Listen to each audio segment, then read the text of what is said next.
शादी करने के लिए लोग अपनी काफ़ी सेविंग्स एग्जॉस्ट करते हैं क्योंकि ये एक इंडिया में एक फेस्टिवल की तरह है। इट्स जैसे बाहर तो it's like one day ceremony और 2 डे सेरेमनी। लोग क्या करते हैं अपनी पॉकेट से बाहर जाके लोन्स लेके शादी कर रहे हैं।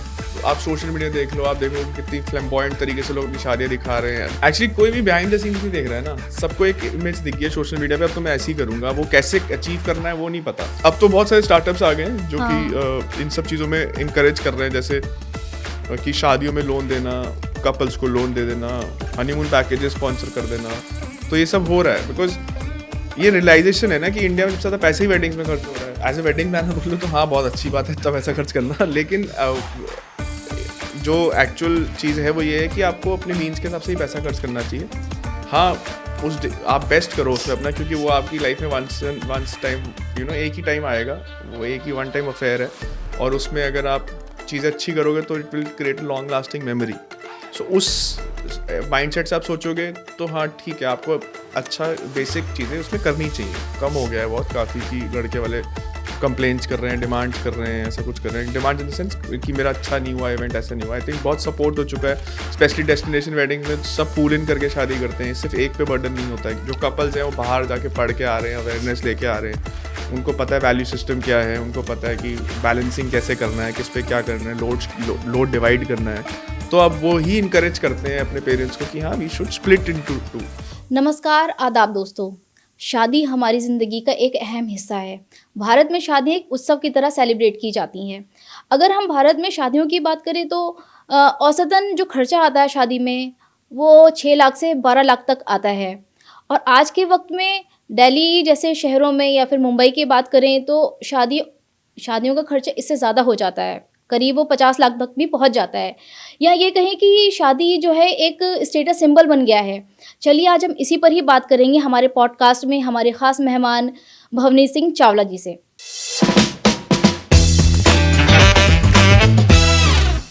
भवनीत जी, आपका DNN 24 में बहुत बहुत स्वागत है। Thank you. भवनीत जी बताइए कि आपने कैसे शुरुआत की इस वेडिंग प्लानिंग बिजनेस में आने की? सो 2015 से we have started this event industry, मतलब इवेंट्स में काम करना चालू किया हमने। एंड हम लोग पहले सिर्फ और सिर्फ बर्थडे से स्टार्ट किया, बर्थडे डेकोर्स और छोटे छोटे इवेंट्स से। एंड 2017 से वी स्टार्टेड डूइंग वेडिंग्स, और वो भी पहले से एकदम फुल फ्लेज वेडिंग्स नहीं करी।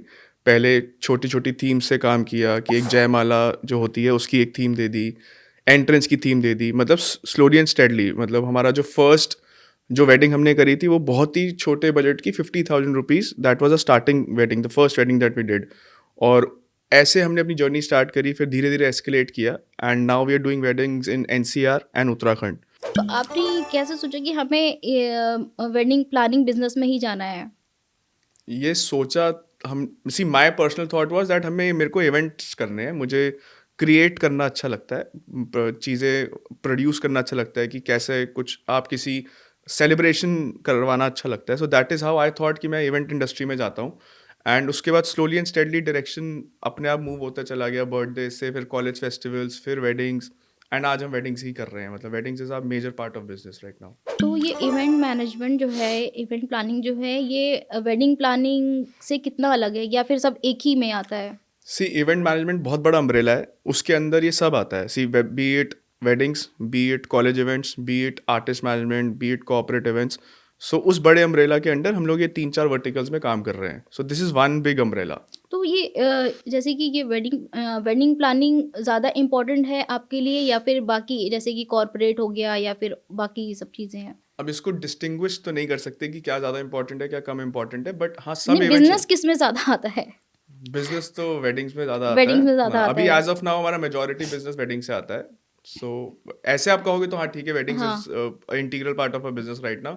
बट हर एक इवेंट एक सेलिब्रेशन है, और किसी के लिए किसी सबके लिए वो स्पेशल होता है, तो चाहे छोटा हो बड़ा हो, तो every kind of event is important to us. तो दिल्ली में कितनी शादी अभी तक आप करवा चुके हैं?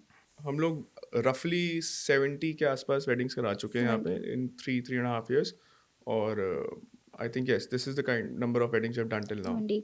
तो इसमें कैसी मतलब हाई फाई शादियाँ थी कि मिड रेंज वाली भी थी? दिल्ली में सब हाई फाई करते हैं, हाई फाई करते हैं। मतलब अच्छी शादियां करी हैं, कुछ कुछ स्टार्टिंग में लो बजट्स की वेडिंग भी करी हैं, अच्छे बजट्स की वेडिंग भी करी हैं। It's a mix and match of lot of things. और जब आप स्टार्टिंग किसी नए सिटी में आते हो तो आपको एकदम से बड़े बजट्स के और लोग इतनी जल्दी ट्रस्ट नहीं करते, क्योंकि वेडिंग जो है ना, it's a game of trust only.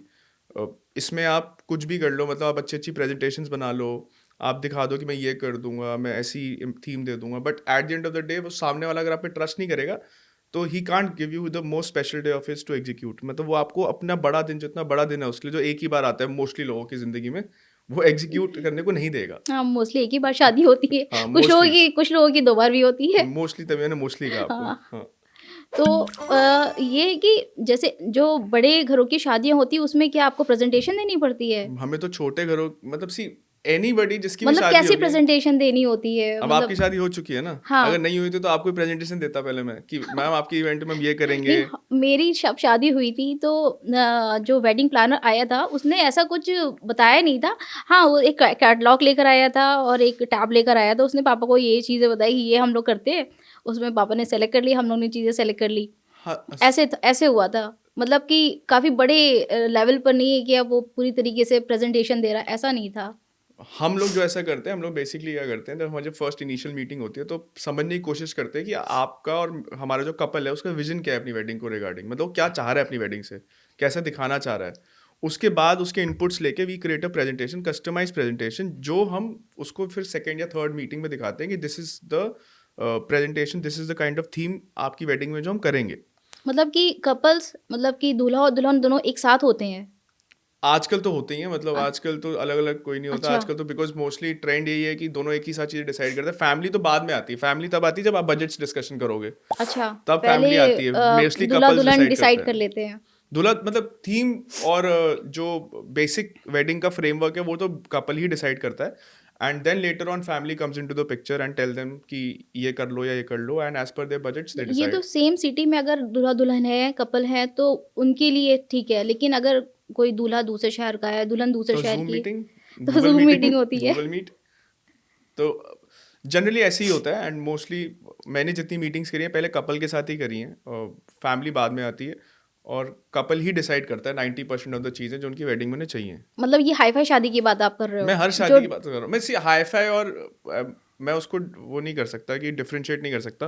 कोई भी कपल है, किसी बजट का भी कपल है, जिसका भी जो भी बजट होता है, जो जो जिसकी पॉकेट अलाउ करती है, उस हिसाब से वी क्रिएट अ प्रेजेंटेशन, और हर केस में दूल्हा दुल्हन ही डिसाइड करेंगे, मतलब चाहे वो हाई फाई हो, चाहे वो मिडिल क्लास हो, चाहे कोई भी हो। नहीं, अब जैसे कि मैंने अपनी शादी की मेरी अपनी शादी की अगर मैं बात करूँ, हम्म। तो हमारी शादी में तो ऐसा कुछ भी नहीं था। हमारे में तो निकाह होता है, हाँ, तो बारात को दिल्ली से आनी थी, तो हम लोगों ने ऐसा कुछ डिस्कस नहीं किया कि हमारी शादी में यहाँ पर क्या होना है, क्या तो सजावट आपको कैसी अच्छा होनी वेडिंग है। प्लानर नहीं मिला ना, मतलब फिर हाँ? आपको अच्छा वेडिंग प्लानर नहीं, नहीं हमारी शादी मिला। बहुत अच्छी हुई थी। हमारा जो वेडिंग प्लानर था बहुत अच्छा था। अच्छा था। बहुत ज़्यादा Awesome. मतलब उसने जो सजावट की थी वो बहुत ज़्यादा अच्छी थी। मतलब ससुराल जो मेरा इन-लॉज़ हैं, सबको पसंद आया था। काफ़ी अच्छा था। सो डिपेंड करता है, देखो हर कंपनी का तरीका होता है काम करने का, और हर फैमिली का तरीका होता है कि वो कैसे डील करते हैं उस चीज़ों में। जैसे आपके केस में आपने कहा किसी को कोई मतलब किसी ने कोई ऐसा डेकोर देखा नहीं है ना, आपने ना पर्टिकुलरली, आप एज नहीं, अ मैंने कपल आपने डेकोर डिसाइड नहीं नहीं, करा। कपल ने डिसाइड मैं मतलब कि कपल की तरीके से डिसाइड नहीं हुआ था। हाँ, मैंने डिसाइड किया था कि तो मुझे ये थीम पर चाहिए और ऐसे-ऐसे चीज़ें मुझे तो उसे चाहिए। कपल डिसाइड ही करके आएंगे ना, मतलब कपल ने डिसाइड करा कि आपका ही नहीं, डिसीजन मैंने फाइनल खुद होता वैसे डिसाइड भी। किया था, मेरे हस्बैंड ने नहीं डिसाइड किया था। वही मैं कह रहा हूँ ना, आपका ही डिसीजन वैसे भी फाइनल होता ना। हाँ, तो मतलब इसलिए मैंने किया था। हाँ, आप ही नहीं करा। मेरे फादर ने बोला कि तुम डिसाइड कर लो क्या-क्या तुम्हें करना है। हाँ, वो मैंने डिसाइड किया और फिर उस हिसाब से चीज़ें हुई फिर। ठीक, ऐसे भी होता है, मतलब बहुत केसेस में होता है, बट हमारी कंपनी के केसेस में जितने 7-8 साल जो काम किया है मैंने, उसमें मैंने देखा है कि कपल इज द वन जो इंटरेक्ट करता है। फर्स्ट इंटरेक्शन हमेशा कपल से ही होती है, and they tell us to how to do things. और आजकल ये जो है ना, पिंटरेस्ट और हुँ, इंस्टाग्राम रील्स और ये सब देख देख के लोग पहले ही अपना मूड बोर्ड क्रिएट मूड कर बना लेते हैं लेते हैं। कि यही करना है हाँ, अपने को। पिंटरेस्ट पर तो मैंने भी देखा था। हाँ, वही मैं कह रहा हूँ ना कि आजकल बहुत अवेयरनेस है, मतलब इन टर्म्स ऑफ डिजाइन ना, तो आप इंस्टाग्राम देख लो, किसी दूसरे प्लानर की पिक्चर्स देख लो, पिंटरेस्ट चले जाओ, तो आपको सब चीज़ें मिल जाएंगी जो आपको चाहिए, हुँ, और फिर इवेंचुअली आप ही बता देते हो मुझे ऐसा वेडिंग चाहिए और ये मेरा ड्रीम है, हाँ, so that is our job to execute that. क्योंकि सोशल मीडिया पे कुछ चीज़ें ऐसी होती हैं, आप उसको देखकर फिर वो चीज़ें अपनी उसमें ऐड कर सकते हो कि हमें जो वेडिंग प्लानर नहीं बता रहा है, हम बता सकते हैं कि आप ये भी चीज़ें ऐड कर लो, ये भी ऐड कर लो, ये भी ऐड कर लो। हाँ, मतलब social media is helpful for the couples definitely. वो बट हमारे लिए वो चैलेंजिंग हो जाता है क्योंकि वो कुछ भी ले आते हैं इमेज डाल के कि हमें ऐसा करना है, but as per wedding, as someone जो वेडिंग प्लान कर रहे हैं उनकी, उन्हें समझना पड़ेगा कि वेन्यू स्पेसिफिकेशंस और वेन्यू के हिसाब से क्या पॉसिबल है, क्या आपका पॉकेट साइज़ है। हुँ, हुँ। क्योंकि अगर आप कोई भी कपल होगा वो बेस्ट टू बेस्ट पिक्चर ही निकाल के लेके आएगा कि मुझे तो ऐसा काम करवा दो, बट उसके पीछे क्या वर्किंग है ये नहीं सोचता कोई। मतलब इसमें पैसा कितना डलेगा, ये हुँ, किस वेन्यू पे हो सकता है, नहीं हो सकता है, और ये कितनी फीजिबिलिटी है इसकी। हुँ। तो इन पिक्चर्स निकालना बहुत आसान है, बट ग्राउंड रियलिटी डिफरेंट होती है कि हाँ, आपको एग्जैक्टली ये मिल सकता है आपके हिसाब से। मैंने भी बहुत सी पिक्चर्स निकाली थी, फिर हाँ, उसने एक सेलेक्ट किया कि ये हो सकता है। हाँ बिल्कुल। क्योंकि एक तो देखो पहला रिस्ट्रिक्शन होता है बजट्स का, दूसरा हुँ, रिस्ट्रिक्शन होता है वेन्यू का। ठीक है, ये दो रिस्ट्रिक्शंस आपके मेन रिस्ट्रिक्शंस हैं कि आप उस हिसाब से तो एग्जीक्यूट करोगे। हाँ। और प्लस एक और जो रोल प्ले करता है वो होता है कि जो वेडिंग प्लानर है उसके पास अपना इन्वेंट्री क्या है, तो पहले वो कोशिश करेगा कि जो मेरी इन्वेंट्री है मैं उसमें से सेल करूं, बिकॉज उसने एक इन्वेस्ट कर रखा है कैपिटल उसमें। हुँ, जैसे हम कुछ ले लेते हैं सामान तो हम कोशिश करेंगे कि एक सीजन, जैसे जैसे हम सीजन कहते हैं कि एक सीजन में वो लग जाए माल, दोबारा दोबारा दोबारा यूज़ हो दोबारा जाए यूज हो सारा। जाए। तो पहला मैं मेरी कोशिश रहेगी कि जो मेरी प्रेजेंटेशंस हैं उसमें मैं कोशिश करूं कि मेरी इन्वेंट्री से भी स्टफ जाए, मेरी इन्वेंट्री से भी चीज़ें यूज हो। यूज़ हो। और साथ साथ ऑब्वियसली कस्टमाइजेशन का ट्रेंड है सारा, तो वो भी चलेगा साथ साथ। बट इस ये चीज़ें रहती हैं। तो दिल्ली में मतलब कि शादियों का बजट मिनिमम कितना होता है, मैक्सिमम कितना होता है?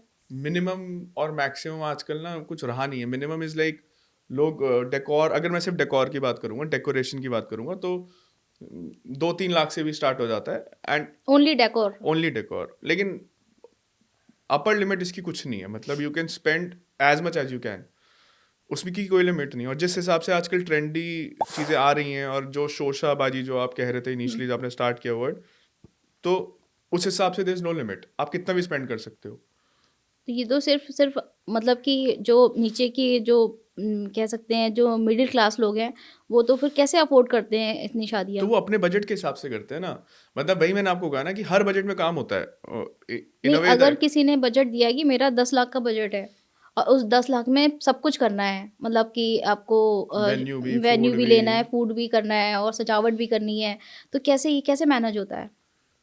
तो आज देखो ये तो हमारा काम हुआ कि हमें हमें उनको राइट ऑप्शंस निकाल के देने हैं। मतलब एक होता है कि हम नहीं कर सकते, कुछ केसेस में हम ऐसा भी कह देते हैं यार ये नहीं पॉसिबल है, इतने बजट में कुछ नहीं कर पाएंगे हम। और कुछ केसेस में हम ट्राई करते हैं कि हाँ इस बजट में आपको ये बेस्ट बेस्ट ऑप्शन दे सकते हैं, हम आपको ये होटल दे सकते हैं, ये केटरर दे सकते हैं, ऐसा डेकोर दे सकते हैं, ऐसा म्यूजिक दे सकते हैं।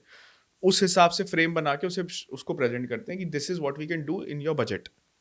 लेकिन कुछ केसेस में मना भी करना पड़ता है अपफ्रंट कि नहीं हम नहीं कर नहीं कर पाएंगे, दिस पाएँगे। इज द बजट, जो कुछ भी नहीं हो सकता है इसमें। So instead of saying yes and उसके बाद आप बोलो कि यार नहीं हो पा रहा काम और अच्छे से नहीं दे पाएंगे, क्योंकि it's all about value delivery. मैं वैल्यू ही नहीं दे पाऊंगा तो मुझसे अच्छा ना कर दूं उस काम को ना। मतलब मैं बोलूँ कि नहीं कर सकता सर काम, इंस्टेड ऑफ कोशिश बिजनेस उठा लिया उसके बाद फिर सोचने में लगे कि अब देंगे कैसे से। हुँ, सो तो ये जो इसमें शादी में जो और भी जो फंक्शंस वगैरह होते हैं, वो भी सब इसी में ही ऐड होते हैं? जैसे कि जैसे कि हल्दी होती है, मेहंदी होती हाँ, है। सो मोस्टली 4 फंक्शंस होते हैं। हाँ, मेहंदी, हल्दी, संगीत, कॉकटेल, शगन, जो भी आप उसे हाँ। कहना चाहो, और एक आपकी शादी जो हुँ, दैट इज़ मेन जयमाला एंड बारात। तो ये 4 फंक्शंस कवर्ड होते हैं मोस्टली। और बट डिपेंड करता है ये 4 फंक्शंस, डेस्टिनेशन वेडिंग्स में तो ये चारों फंक्शंस हमें कवर करने ही पड़ते हैं। हुँ, बट दिल्ली में जो वैसे वेडिंग्स होती हैं उसमें मोस्टली लोग कहते हैं हमारा रिसेप्शन है, हमारा संगीत नाइट है, या हमारी मेन वेडिंग है। तो ये मोस्टली 4 फंक्शंस का ही डेकोर हमारे स्कोप में आता है। उसके अलावा घर का डेकोर भी कर दो, अगर आप पूरा उस एज अ प्लानर उनके साथ इन्वॉल्व हो चुके हो तो बोलेंगे आपको घर का भी कर दो, घर की पूजा का भी कर दो। तो हुँ। फिर सब आपको टेक केयर करना पड़ता है, आप फिर ना नहीं कर सकते तो हो। फिर उसी बजट में होता है ये सारा? नहीं सब मतलब बजट तो सर मैम एडिशनल होते रहेगा ना, ऐड। ऐड होता रहेगा? जो भी आप चीज़ें हमसे कराते रहोगे वो ऐड होते रहेंगे। आप मुझे आज बोलोगे कि मेरा हल्दी डेकोर कर दो, हमने आपको एक बजट कोट कर दिया। हुँ, कल आप बोलोगे अच्छा मेरी पूरी शादी कर दो, तो सेम बजट नहीं होगा फिर उसका उसका फिर बजट उस हिसाब से उस होगा। हिसाब से होगा। वैसे दिल्ली में कितनी गैदरिंग होती है? 500 से 1500 1500 भी होती है, 1500 होती है, 500 भी होती है। 500 भी होती बट है। जो ट्रेंड है आजकल वो डेस्टिनेशन वेडिंग्स का बहुत ज़्यादा है, तो लोग दिल्ली से भी ज़्यादातर बाहर जा रहे हैं, उत्तराखंड, हिमाचल, गोवा, जयपुर, राजस्थान। सो दिल्ली में भी डेस्टिनेशन वेडिंग होती है?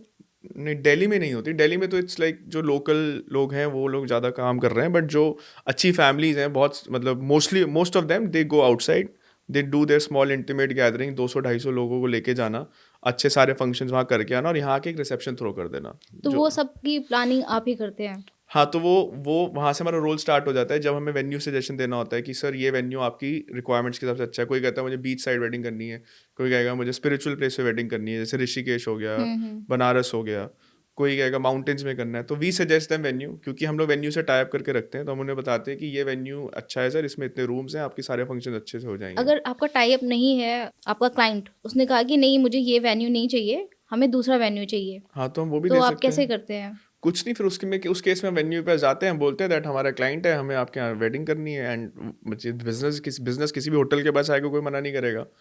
तो एज अ प्लानर हम जाते हैं और उनको हमारे साथ जुड़ना और हमें उनके साथ जुड़ना एक हमारे लिए mutual, this is a mutual collaboration. वो हमें बिजनेस देते हैं, हम उन्हें देते हैं। सो मैं किसी भी होटल पे जाऊंगा, बोलूंगा मेरा क्लाइंट है जिसको इतने इतने रूम्स नहीं है, दिस इज द डेट्स, तो मना नहीं करेगा डेट अवेलेबल हो तो वो एक चैलेंज नहीं रहता। कोलैबोरेशन करके रखना मतलब ये होता है कि एक जगह जब आप रिपीटेडली काम करते हो तो आपका एक बॉन्ड क्रिएट हो जाता है उस ऑर्गेनाइजेशन के साथ, तो वो collaboration. But as a wedding planner तो हमारे पास हर ऑप्शन होना चाहिए ना, कि मसूरी में जितने होटल्स हमें पता होना चाहिए, दिल्ली में जितने होटल्स हमें पता होने चाहिए, तो वो तो एंडलेस है। वो पूरी इन्फॉर्मेशन हमें, हमारी ड्यूटी है क्लाइंट को देना कि ये सब अवेलेबल है जी। तो वेडिंग प्लानिंग में जो लड़की हो चाहे लड़का हो, जैसे कि हम लोगों ने मूवीज़ में भी देखा है, सीरियल्स में भी देखा है कि सब एक जैसे कपड़े पहने रहते हैं, एक जैसे सबके आउटफिट्स होते हैं, वो फिर कैसे आप ही लोग डिसाइड करते नहीं हो? नहीं, वो हमारा अब वो नहीं है। I mean that is not something which is our scope of work.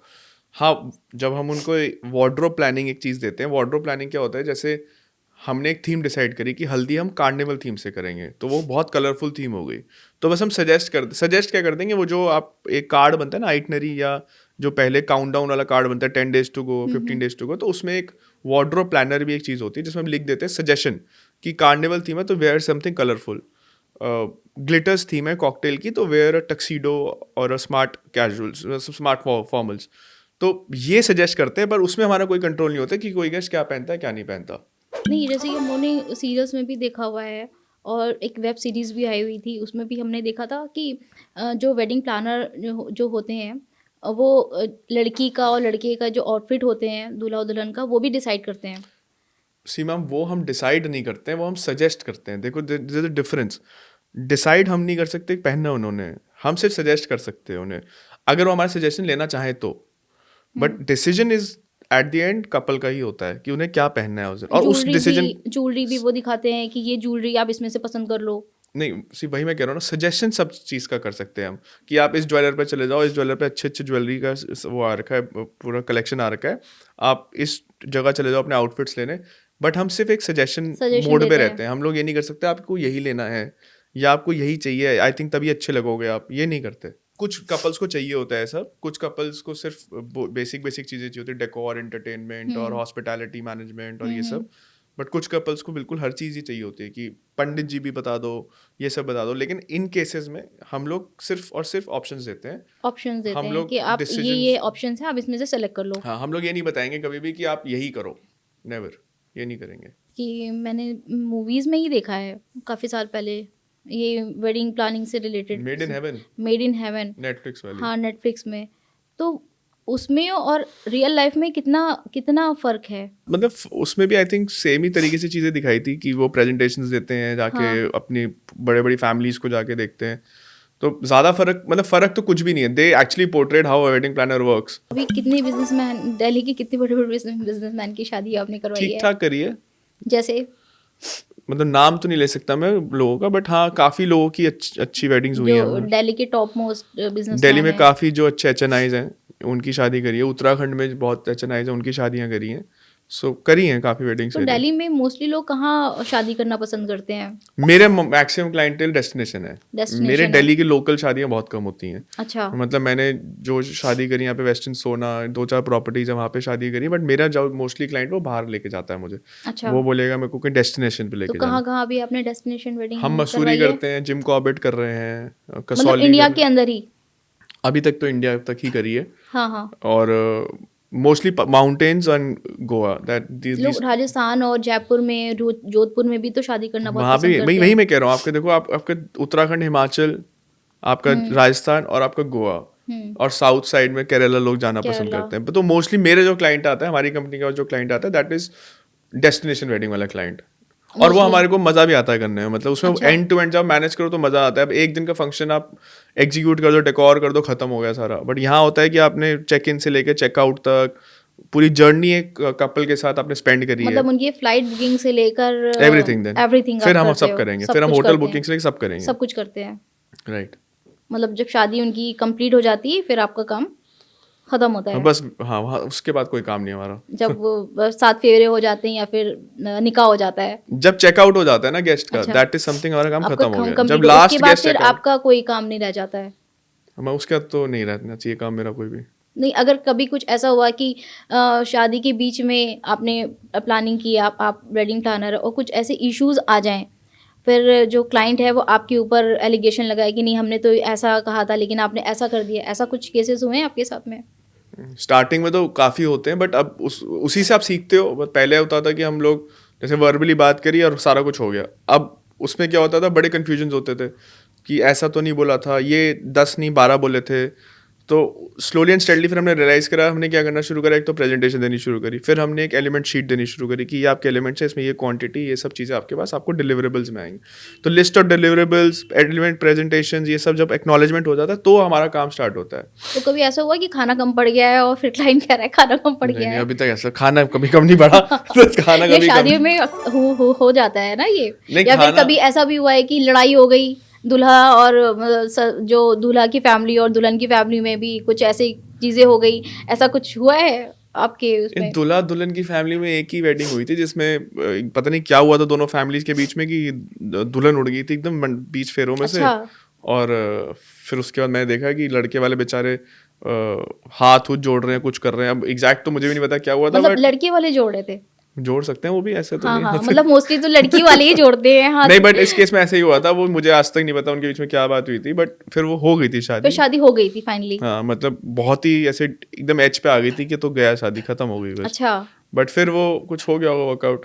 तो कभी ऐसा भी हुआ है कि ज़्यादा जो बाराती हैं उन्होंने कुछ ज़्यादा ही चढ़ा ली है, पी ली है और फिर आप उसको मैनेज कर रहे हैं? देखो यार, ये हमारा स्कोप है ही नहीं। मतलब अच्छा। आप शादी में पियो, जितना मर्जी पीना पी लो, हमारा काम है ना आपको एग्जीक्यूशन करके देना है, आपका सेटअप करके क्योंकि देना उसकी वजह से बारात भी तो लेट होती है ना है। फिर। वो हमारा कंट्रोल में नहीं है नहीं ना। है। आप देखो, आप गेस्ट को जा के बोल नहीं सकते कि बारात लेट हो रही है। आप हाँ। गेस्ट एंजॉय करने आए हैं, अगर उसे टाइम टेबल दे दोगे आपकी, ये टाइम टेबल है जी, इधर तक मंडप तक ले आ जाओ या बारात तक ले आओ, ये सब कर लो, तो गेस्ट एंजॉय नहीं कर सकता। तो आप उसे, हाँ हम कोशिश करते हैं कि स्केड्यूल में चले सब चीज़ें, बट आप उसे कंट्रोल नहीं कर सकते। वो आपके कंट्रोल की चीज़ है ही नहीं। और ना एज अ वेडिंग प्लानर मुझे लगता है हमें करनी चाहिए वो, क्योंकि आप लोगों को बुला रहे हो ताकि वो एंजॉय कर पाए वो 2-3 दिन जो भी वो वेडिंग करने आए हैं।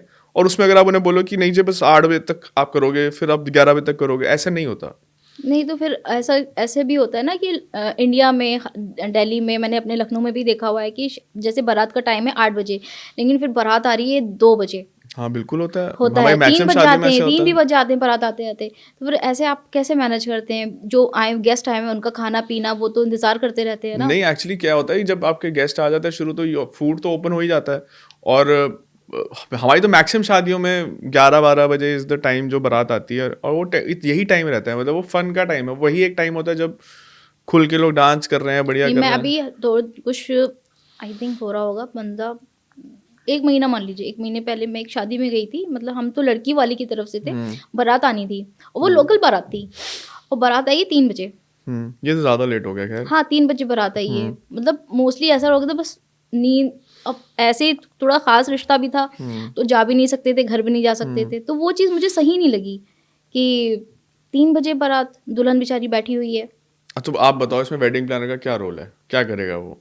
आप बताओ। वो ये नहीं बोल सकता कि आप चलो जल्दी। हाँ, ये चीज़ें ये हमारे स्कोप में आती नहीं है। मतलब ये हम लोग ये this is not something that we can control, this is not something that we can demand कि आप ये ऐसे क्यों कर रहे हो, इतना लेट क्यों कर रहे हो। हमने एक सेटअप करके दे दिया, हमने एक पूरा क्रिएट कर दिया जो आपने हमें बोला था। अब उसके बाद उसको आप कैसे मूव करते हो वो आपके हाथ में है। जो क्लाइंट होता है हाँ, उनके हम हाथ में रिक्वेस्ट मोड पे जाके एक बार बोल सकते हैं कि थोड़ा आप देख लो, जल्दी देख कर लो। लो, बट आप उससे ज़्यादा कुछ नहीं कर सकते। तो कभी ऐसे भी हो कि शादी में लड़ाई झगड़ा हो गया, मारपीट हो गई, फिर आपने उसको मैनेज किया होगा, पुलिस भी आ गई? आप इतनी एग्रेसिव शादियां क्यों कराते हो? हमारी एग्रेसिव शादियां नहीं है इतनी। नहीं, मैं एग्रेसिव आपकी उसकी शादी की बात नहीं कर रही, मैं इंडिया जो में शादियां जो होती हैं नॉर्मली उसकी मैं बात कर रही हूँ, अक्सर ऐसा होता है, मैंने हम लोग न्यूज़ में भी सुनते हैं ना कि शादी में लड़ाई झगड़ा हो गया, मारपीट हो गई। यार मतलब देखो, मेरे को तो मैंने आज तक ऐसा एक्सपीरियंस नहीं करा कि हमारी शादियों में लड़ाई झगड़ा हो गया, कुछ हो गया हो। तो मेरे को इसमें क्या नहीं, कमेंट मैं करूं। एक जनरल क्वेश्चन आपसे पूछ रही हूँ। न्यूज़ में अक्सर आता है ना कि शादियों में लड़ाई हो गई, ये वो झगड़े ना हो गए। बहुत ठेठ जगहों पे होती हैं, मतलब जो बिल्कुल ही जो रूरल एरियाज है ना, वहाँ पे ज्यादा ट्रेंड है इस चीज। ट्रेंड मतलब इन द सेंस कि Trend है। ये मारपीट जो होती है ना, वहाँ ज्यादा होती है। आप इधर नहीं देखोगे ज्यादा ऐसी सब चीजें। मतलब जो अच्छी वेडिंग्स हो रही हैं उनमें सब नहीं होता। अच्छी वेडिंग्स में नहीं होती, मतलब वहाँ पर सब शरीफ लोग आते हैं। अब मैं ये गारंटी तो नहीं कह सकता शरीफ आते हैं, बट वहाँ जनरली हमारे जो पर्सनल एक्सपीरियंस है उसके हिसाब से मैंने कभी नहीं देखा कोई ऐसे लड़ाई झगड़ा होते हुए शादियों में। मैंने जैसे कि एक रिपोर्ट है ना, जेफरीज की रिपोर्ट थी, मैंने अभी पढ़ी है इसको, मैंने कल भी थोड़ा सा इसको देखा था रिपोर्ट को। इसमें है कि जो इंडियन का पूरा मार्केट है, वेडिंग इंडस्ट्री जो है वो 130 बिलियन डॉलर की है। इसमें ज्वेलरी और बाकी जो चीज़ें उसको हटा कर है। So Indian wedding industry US के बाद सबसे बड़ी इंडस्ट्री है। सबसे बड़ी वेडिंग इंडस्ट्री यूएस है, उसके बाद इंडियन वेडिंग इंडस्ट्री है, जिसमें सब चीज़ें आती हैं, right from hotel, jewellery, decor, entertainment, catering, सब कुछ मिला के। So that's the size of our industry, second biggest industry ये of the मैं world। इंडियन वेडिंग का से मैं बात कर रही हाँ, हूँ, वेडिंग की बात कर वेडिंग रहा हूँ की मैं। सिर्फ। तो वेडिंग में सब आता है ना, वेडिंग में आप सब ज्वेलरी कुछ भी आता है। लोगे, आप होटल भी बुक नहीं, तो करोगे। ज्वेलरी के अलावा इसमें जो रिपोर्ट मैं देख रही हूँ उसमें ज्वेलरी के अलावा 130 बिलियन डॉलर का है ये। काफी बड़ी इंडस्ट्री है। एग्जैक्ट हाँ। फिगर्स मेरे को अभी ऐसे ध्यान नहीं है, बट हाँ, इंडिया की सेकंड लार्जेस्ट वेडिंग तो इंडस्ट्री है। इतना ज़्यादा इंडिया में क्यों लोग खर्चा करते हैं शादियों पर? करना चाहिए, हमारा तो बिजनेस है ना। लेकिन एक्चुअली क्या है, सी देखो, इंडिया में ना दो नहीं, चीजों में सबसे इंडियन ज्यादा पैसे खर्च होता है, घर बनाने में, एक शादी करने में। मतलब इंडिया में शादी करने के लिए लोग अपनी काफी सेविंग्स एग्जॉस्ट करते हैं, क्योंकि ये एक इंडिया में एक फेस्टिवल की तरह है। इट्स जैसे बाहर तो it's like a 1 day ceremony और 2 डे सेरेमनी, यहाँ एक फेस्टिवल है जिसमें so it's like a social status now कि उसने शादी कैसी करी है। मतलब आप किसी को जज कर रहे हो ना, आप जैसे घर से जज करते हैं, जैसे गाड़ी से जज करते हैं, वैसे आजकल करते हैं इसने शादी कैसे करी, इसने शादी में किस आर्टिस्ट को बुलाया, इसने शादी में डेकोर कैसा करवाया, इसने शादी में खाना कैसा खिलाया, अल्कोहल कौन सी पिलाई। सो इस तरीके का सोशल सिंबल बन गया है। इसलिए अब लोग क्या करते हैं, अपनी पॉकेट से बाहर जाके लोन्स लेके शादी कर रहे हैं, हाँ, क्योंकि अपने आप को उन्हें एक लेवल पे दिखाना है। तो ये सही है लोन लेकर शादी करना? मतलब आई डोंट सजेस्ट दैट कि लोन लेके आप शादी करो। I think you should be very much aware कि आपकी पॉकेट्स में क्या नहीं, है खास amount। तौर से लड़कियों, जो लड़की वाले होते हैं वो लोन लेते हैं ज़्यादा मेरे ख्याल से, कि अपनी बेटी की शादी करने के लिए Right, अच्छे से अच्छी हो जाए। तो right। क्या ये सही है ये? See it's not right. इसको मैं इनकरेज तो नहीं करता हूँ कि हाँ आप लोन लेके अपनी चीज़ें करो, अपनी शादी करो। बट देन अब आजकल हो गया ऐसा कि आप एंडलेस खर्चे हैं शादी में। आप सिर्फ एक सेगमेंट को अगर देखोगे ना, तो आपके बहुत सेगमेंट्स है खर्चा करने के लिए। राइट फ्रॉम जिस दिन से आपका रिश्ता होता है ना, तब से लेके टिल दी टाइम शादी हो जाती है। अब हम में कहा जाता है ना कि आप जिस चीज़ में, हलवे में जितना गुड़ डालोगे वो उतना ज़्यादा मीठा होगा। हाँ, तो इसमें तो यही ये है। बिल्कुल वैसे ही है, आप बिल्कुल जितना वैसा है। ज़्यादा पैसा डालोगे करेक्ट, वो उतना ज़्यादा ही इनहेंस होकर आएगा, करेक्ट, करेक्ट। उतना ही आएगा। जी। तो इंडिया में जो हमारी जो सोसाइटी है, इंडिया का जो, जैसे कि गरीब तबका है, बीच के लोग हैं, फिर अमीर, फिर बहुत ज़्यादा अमीर, तो ये गरीबों के लिए प्रॉब्लम नहीं क्रिएट करता है? नहीं, आई डोंट थिंक सो कि कोई प्रॉब्लम क्रिएट करता है।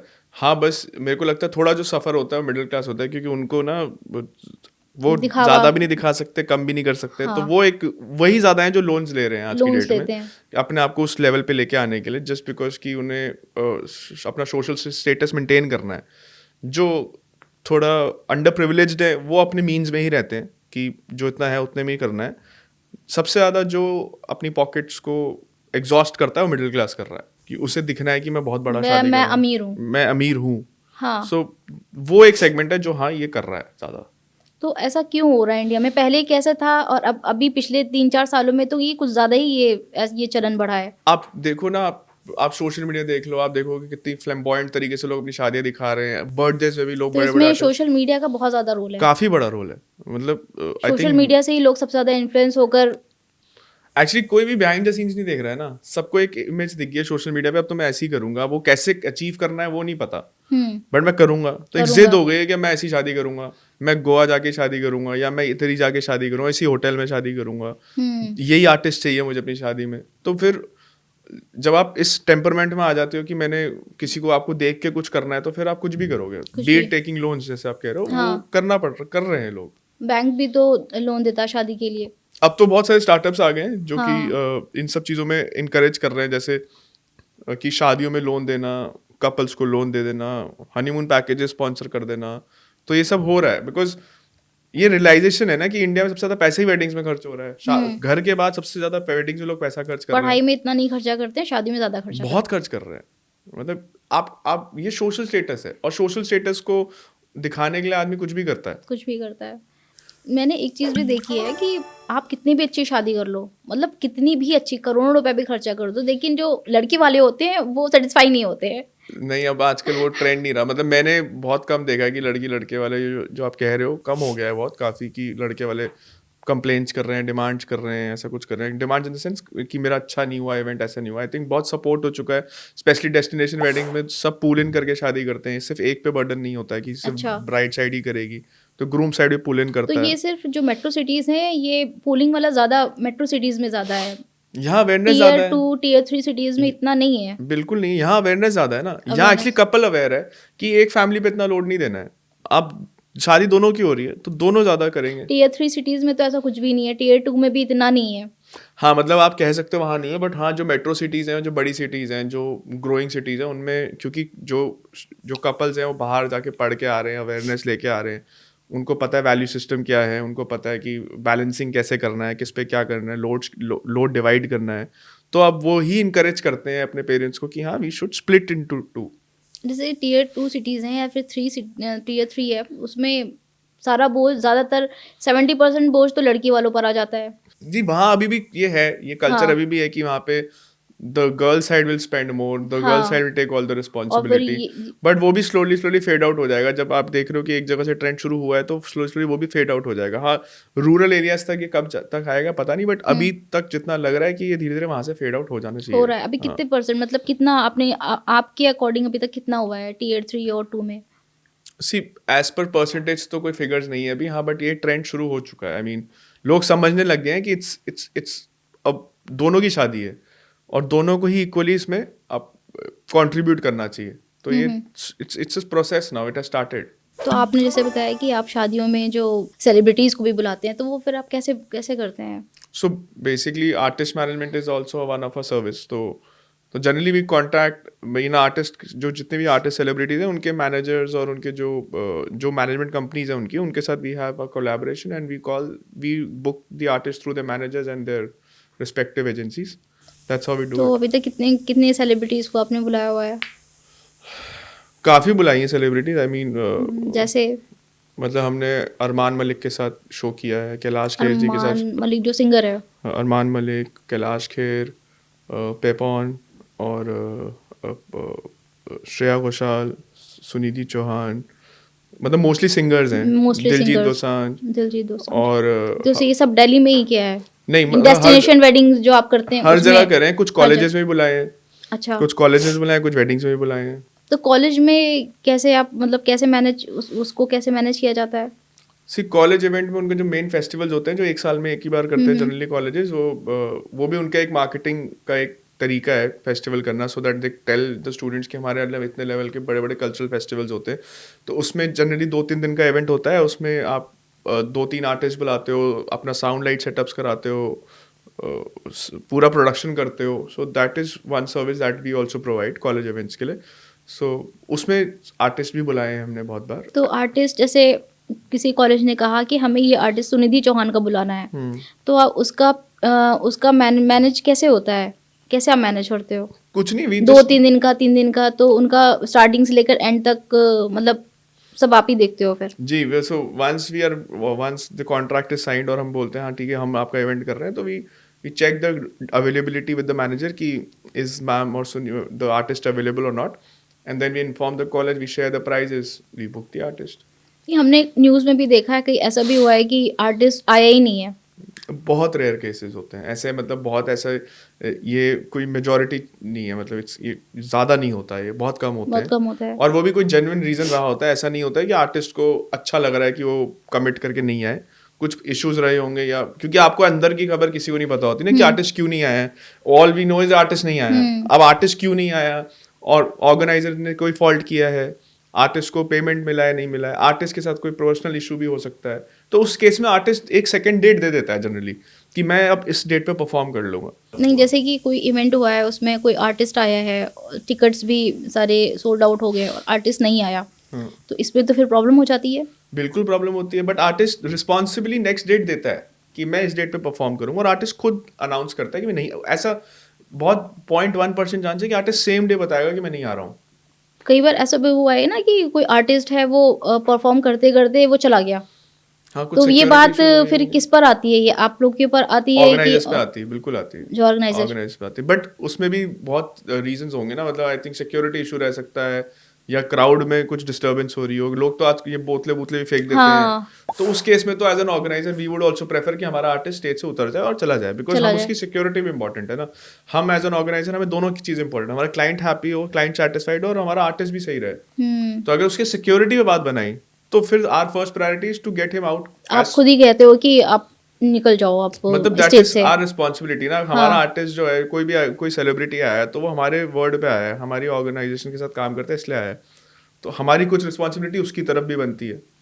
अगर हम यहाँ पे नहीं बोल पा रहे, तो उसको तो एटलीस्ट हम सेफली बाहर कर सेफ सकते निकाल हैं। सके। Yes. क्योंकि अभी मैंने कुछ टाइम पहले भी न्यूज़ में पढ़ा था, कोई सिंगर था, उस पर जूता फेंक दिया गया था। बिल्कुल फेंका, वो- करण औजला वाला शो हुआ था, हाँ उसमें हाँ जूता हाँ फेंका। हाँ, जूता फेंका तो था।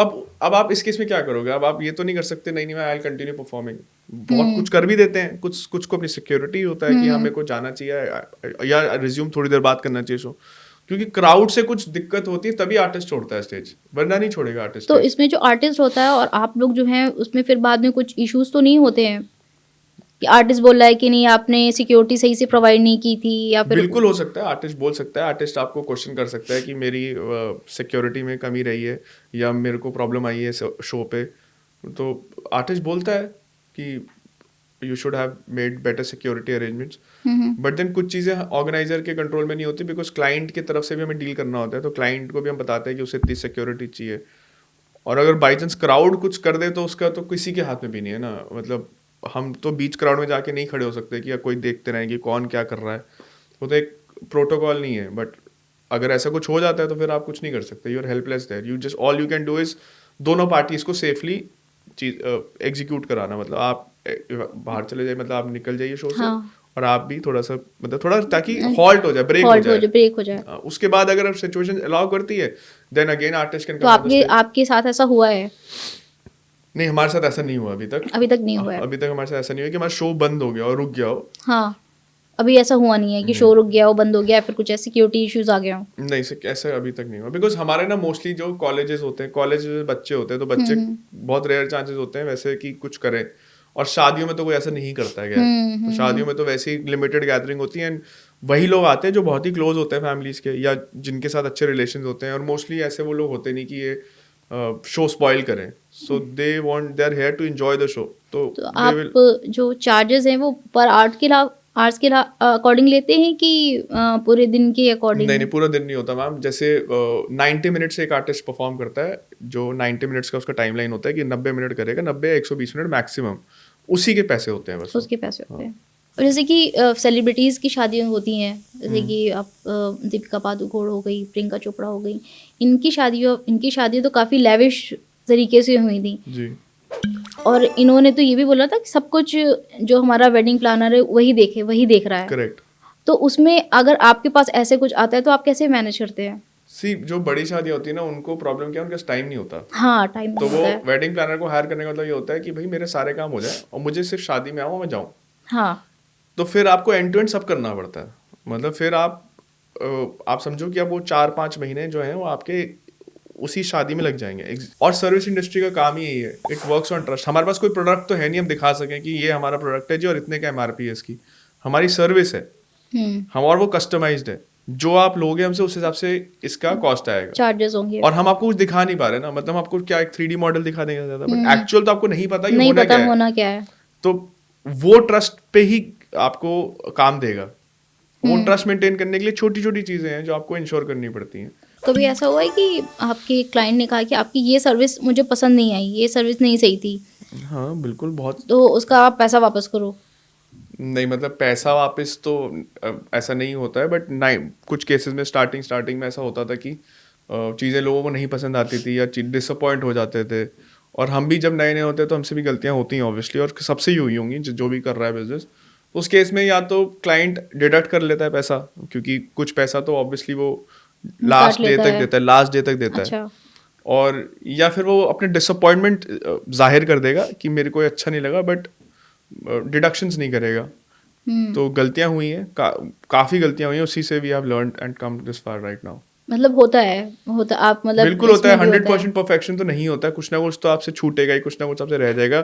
हालांकि this is a job that हम लोग 100% दें अपना, बट फिर भी आप एक थोड़ा सा प्रोबेबिलिटी रहती है that you missed on something. Mumbai, Delhi, Lucknow, Bangalore, इन सब में जो शादियां होती हैं वो एक दूसरे से कितनी अलग हैं? दिल्ली बॉम्बे में तो आई थिंक एक जैसी ही होती है, और हाँ। बैंगलोर एक थोड़ा साउथ इंडियन कल्चर हो जाएगा।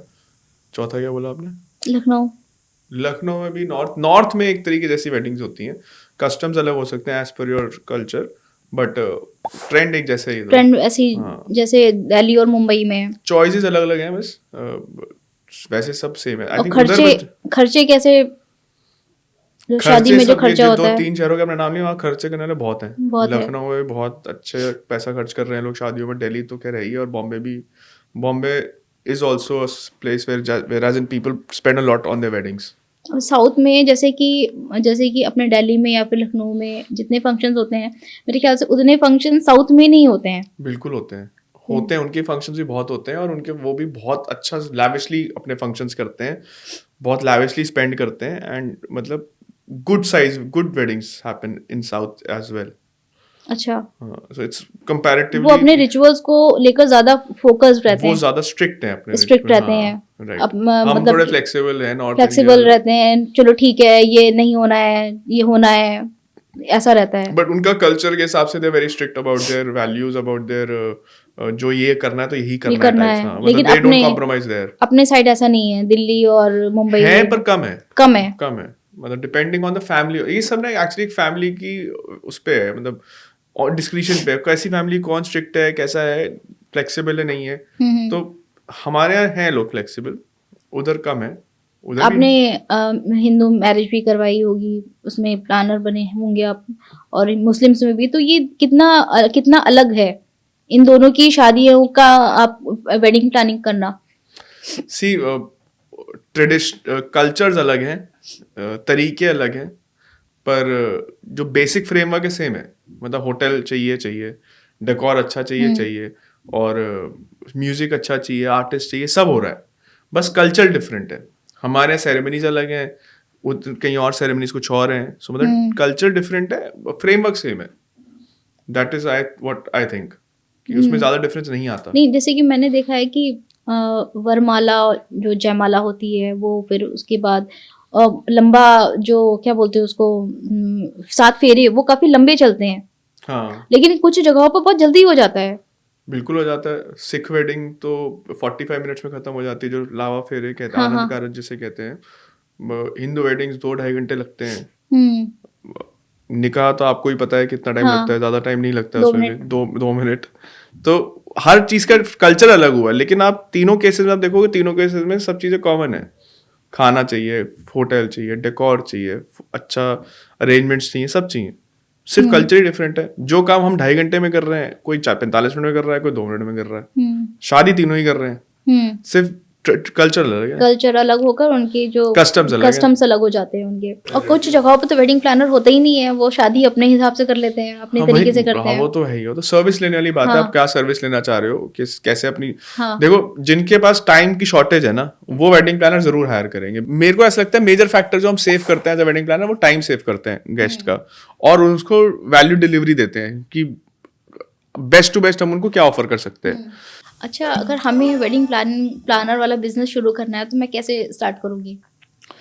आई थिंक थोड़ा पहले सीख के काम, मतलब आप किसी कंपनी में काम करो, थोड़ा it's a game of responsibility, मतलब हैवी रिस्पॉन्सिबिलिटी ऑन यू। मतलब किसी का मेन डे प्लान कर रहे हो, तो उसमें आप एरर के चांसेस नहीं हो सकते. तो that is why I would suggest कि आप थोड़ा पहले किसी के साथ काम करो, कोई अच्छे प्लानर के साथ या कोई अच्छी कंपनी के साथ. सीखो काम को, जानो लोगों को, इंट्रिकेटली समझो कि क्या क्या चीज़ें होती हैं, कैसे काम करना पड़ता है. अगर आप 6 months to 1 year एक कंपनी के साथ काम कर लोगे तो फिर आप स्टार्ट कर सकते हो. और बहुत मेजर इन्वेस्टमेंट नहीं चाहिए आपको स्टार्ट करने के लिए. आपके पास राइट कॉन्टैक्ट होने चाहिए. मतलब आपके पास एक अच्छा फ्लोरिस्ट होना चाहिए, आपके पास होटल के कॉन्टैक्ट्स होने चाहिए, आपके पास अच्छा एक साउंड लाइट वाला वेंडर होना चाहिए, आपके सारे वेंडर्स होने चाहिए बेसिकली. वेंडर्स होने चाहिए. उसके बाद आपने एक विजिटिंग कार्ड प्रिंट कराना है और अपना बिजनेस स्टार्ट कर देना है.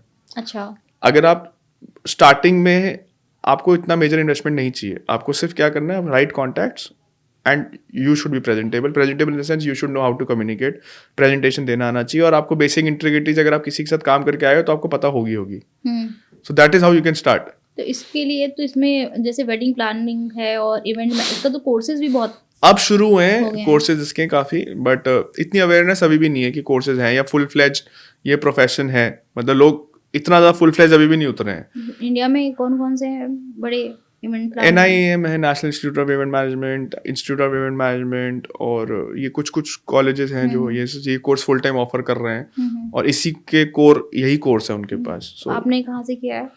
मैंने इवेंट मैनेजमेंट में कोई कोर्स नहीं करा है. मैंने नॉर्मल अपनी ग्रेजुएशन करी है ग्लासगो यूनिवर्सिटी स्कॉटलैंड से, एंड उसके बाद आई स्टार्टेड दिस. अपनी खुद की 9 years में कंपनी है कि आप कहीं दूसरी जगह पे काम करते थे, दूसरी कंपनी में भी? नहीं, मैंने शुरू से अपना ही काम किया है. आपका ही कंपनी है? हाँ, राइट.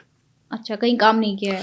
काम इन द सेंस फ्रीलांस कुछ प्रोजेक्ट्स किए थे पहले समझने के लिए, जैसे मैंने आपको बोला कि काम कैसे होता है उसे समझा जाए, तो वो प्रोजेक्ट जरूर करें. बट हाँ, मतलब उसके बाद दिल्ली में कि देहरादून में? नहीं, स्टार्टिंग देहरादून में ही करी. आपने बताया था आपने बर्थडे पार्टी से हाँ, शुरू स्टार्टिंग देहरादून से करी थी. बर्थडे इवेंट्स चालू करे थे करना, जिसमें बलून डेकोर और ये सब होता है. तो उसके बाद we started with all this. मतलब फिर आपको लगता है, सी आप कुछ करते हो, आपको लगता है उसमें अपॉर्चुनिटी है आगे, तो आप ऑब्वियसली उसमें हार्ड वर्क करोगे कि मुझे और अपॉर्चुनिटीज ऐसी मिले, मैं और ऐसी वेडिंग्स कर पाऊँ. So that's how we also started. एक शादी करी, फिर दूसरी 2-3 शादियाँ ऐसी मिली जिसमें कुछ थीम देने के लिए बोल दिया कि अब आप हमें जयमाला थीम दे दो, आप हमें एंट्री की दे दो. फिर बड़े बड़े वेंडर्स के साथ काम करते देखा उन्हें कि कैसे काम कर रहे हैं, किस साइज का काम कर रहा है, तो एक्साइटमेंट बिल्ड होने लग जाती है कि यार हमें भी करना है इस लेवल का काम. अच्छा, तो आज के टाइम में शादियों को लेकर क्या क्या ट्रेंड चल रहा है? ट्रेंडिंग क्या चल रहा है? ट्रेंडिंग तो आई थिंक मोस्टली सबसे ज़्यादा जो अच्छी चीज़ हो रही है, आई मीन जो लोग ज़्यादा फॉलो कर रहे हैं, दैट इज़ डेस्टिनेशन वेडिंग्स. फिर लोग आजकल एंटरटेनमेंट में बहुत एम्फेसिस कर रहे हैं कि एंटरटेनमेंट अच्छा चाहिए, मतलब आर्टिस्ट चाहिए, तो और स्पेशल इफेक्ट्स बहुत अच्छे चाहिए. तो ये सब चीज़ों में फोकस बढ़ गया है. डेकोर से ज़्यादा लोग अब एंटरटेनमेंट की तरफ फोकस कर रहे हैं. मतलब आर्टिस्ट भी आप ज़्यादा लोग प्रेफर कर रहे हैं? आर्टिस्ट हो गया, बैंड हो गया, अच्छी एक ग्रैंड एंट्री करवा दी ब्राइड एंड ग्रूम की. आई थिंक उस वर्टिकल पे ज्यादा लोग फोकस कर रहे हैं rather than just the decor. पहले जैसे डेकोर एक मेजर पार्ट था, अब entertainment is also becoming a major part. तो डेस्टिनेशन वेडिंग आप करते हो तो उसमें क्या क्या चैलेंजेस क्या आते हैं? Challenges in the sense that आप लोकल कहीं जाके वेडिंग कर रहे हो तो आपके लोकल लोगों नेटवर्क अच्छा होना चाहिए, otherwise you will face lot of problems. Plus अगर वहाँ पे वो सामान चीज़ें अवेलेबल हैं नहीं है, मतलब जो चीज़ें आप एग्जीक्यूट करना चाह रहे हो वो अवेलेबल है नहीं है, या आपको यहाँ से लॉजिस्टिकली लेके जाना पड़ेगा, तो ये कुछ चैलेंजेस होते हैं. और मतलब उस जगह की स्पेसिफिकेशन समझना और लॉजिस्टिकली उसको मैनेज करना, ये सब चीज़ें हैं जो आपको पहले से विजिट करके ध्यान रखनी पड़ेंगी. कि आप कहीं शादी कराने जा रहे हो तो आपको सब पता होना चाहिए कि उधर क्या क्या मिल सकता है, क्या नहीं मिल रहा है, कौन लोकल वेंडर आपको वहाँ सपोर्ट कर सकता है. अब हम लोग सब कुछ तो एक जगह से लेके नहीं जा सकते हैं, तो हम जब जाएंगे तो किसी लोकल वेंडर से कुछ सपोर्ट लेंगे कि आपसे ये ले लेते हैं, आपसे ये ले लेते हैं. तो अभी कितनी डेस्टिनेशन मतलब शादी के लिए कौन कौन सी जो फेवरेट है लोगों की? I think mountains are very favourite. Mountains are very trending right now. Mountains मतलब अपना हिमाचल, उत्तराखंड और राजस्थान, ये सब. राजस्थान भी ज्यादा, मतलब माउंटेन्स आजकल लोग बहुत जा रहे हैं. सी बीच पर भी तो शादियां होती है. बीच, गोवा, केरला. हाँ, सो यही सब डेस्टिनेशन है जहाँ पे लोग करते हैं. किसी को माउंटेन्स पसंद है, किसी को बीचेस पसंद है, किसी को हेरिटेज पसंद है. तो एक जो मतलब कि नॉर्मल जो डेस्टिनेशन वेडिंग होती है, कितना खर्चा आ जाता है उसमें? मतलब नॉर्मल में शायद बहुत ज्यादा सब कुछ मिला के आप मान के चलिए कि 50-60 lakh rupees. 50-60 lakh destination wedding में अप्रोक्सीमेटली आइडिया, सब कुछ मिलाकर उसमें. अब जैसे कि कोई बाहर का कोई बंदा आ रहा है, कोई NRI है या फिर कोई अंग्रेज फॉरेनर आ रहा है, उसको इंडिया में आकर शादी करनी है, तो वो कैसे आपको उसने हायर किया, तो आप कैसे मैनेज करोगे उसको? उसने कहा कि मुझे बस शादी यहाँ पर जिस दिन शादी होनी मैं उसी दिन आऊँगा या फिर एक दिन पहले आऊँगा. हाँ, तो क्लाइंट सारे क्लाइंट ऐसे ही बोलते हैं कि मतलब हम लोगों के लिए सब मैनेज कर दो, आई मीन वेन्यू दे दो और हॉस्पिटैलिटी देख लो, मेरी RSVPs देख लो, गेस्ट मैनेजमेंट देख लो, डेकोर देख लो, एंटरटेनमेंट देख लो, and we'll just come for the wedding. तो NRI क्लाइंट हो चाहे लोकल क्लाइंट हो, सबकी एक ही NRI तो चलो इंडियंस हुए हैं, वो तो जो फॉरेनर हुआ हाँ, वो भी आजकल वो वही कैसे करता है? वो वीडियो कॉन्फ्रेंसिंग, गूगल मीट के थ्रू हमारी इंटरेक्शंस होती है, बैक एंड फोर्थ डिस्कशंस आपने इस होती टाइप है। की शादियां करवाई हैं? हाँ, करवाई है, कुछ अच्छा, शादियां करवाई हैं ऐसी भी मतलब जिसमें कहाँ से थे वो? UK से थे UK क्लाइंट, से थे। कनाडा से थे क्लाइंट, और एक जर्मनी से था क्लाइंट। तो वो इंडिया के थे कि मतलब प्रॉपर? नहीं, वो वहीं रहते थे, जैसे उनकी या तो जैसे स्पाउस होता था, कोई इंडिया का होता था उनमें से, या लड़का या लड़की इंडिया की होती, तो they wanted to do their wedding in India, तो फिर वो उस हिसाब से वी कोऑर्डिनेट। नहीं, तो कभी ऐसी शादी हुई कि जो फॉरेनर है उसने कहा कि मान ली कोई कनाडा का है या फिर लंदन का है, अंग्रेज है कोई, उसने कहा कि मुझे इंडिया में डेस्टिनेशन वेडिंग करनी है, हाँ, हाँ, तो वो फिर कैसे? वो NRI नहीं है, हाँ। वो इंडियन नहीं है, तो वो कैसे आप मैनेज करते हैं? हम उसे ऑप्शंस देते हैं कि कहाँ का आप कर सकते हो। हम्म देखो, सबसे पहले उससे पूछा जाएगा ना कि आपका विजन क्या है, कहाँ करना चाहते हो, हम्म क्या बजट ब्रैकेट है आपका, किस बजट में आप देखना चाह रहे हो, मतलब आप बोलोगे इस बजट में मुझे शादी करनी है, तो उस हिसाब से उसको ऑप्शंस दिए जाएंगे। जैसे डॉलर्स में बताएगा, यूरो में तो हम इंडिया बताएगा। में कन्वर्ट कर लेंगे ना। तो वो हम इंडिया में कन्वर्ट करके उन्हें हाँ बता देंगे कि किस तरीके के ऑप्शंस हैं, कहाँ कहाँ आप जा सकते हो, क्या क्या वेन्यूज हाँ। आपके लिए आपकी बजट में फिट होते हैं। उसने बोला कि मेरा $20,000 का है, तो $20,000 को इंडिया में कन्वर्ट कर लिया, हाँ तो ये आपने बता दिया। जी, दैट्स हाउ ऐसे वी डू इट। मतलब बजट ही एक इंपॉर्टेंट फैक्टर है जिसमें सब डिसाइड होगा ना। आपका ये बजट है, उससे आप सबको ऑप्शंस देंगे हम। तो आजकल इको वेडिंग भी बड़ी चली हुई है, मैंने पढ़ा हुआ है। Eco eco friendly friendly wedding, weddings, हाँ हाँ, वो शुरू हुई है। वो बेसिकली फ्लावर वेस्टेज बहुत होती थी, फ्रेश फ्लावर वेस्टेज, हाँ। और लोकल रिसोर्सेज को एम्पलीफाई करने के लिए लोगों ने शुरू करी है। अभी कुछ हद तक होने लगी है इको फ्रेंडली वेडिंग्स, और स्पेशली जब से कुछ सेलिब्रिटी कपल्स ने इको फ्रेंडली वेडिंग चूज करी है, तो ट्रेंड में है, बट एज सच कुछ मेजर मूवमेंट नहीं लग रहा है अभी भी। अच्छा, लोग अभी इको फ्रेंडली की तरफ इतना नहीं झुकाव है लोगों का?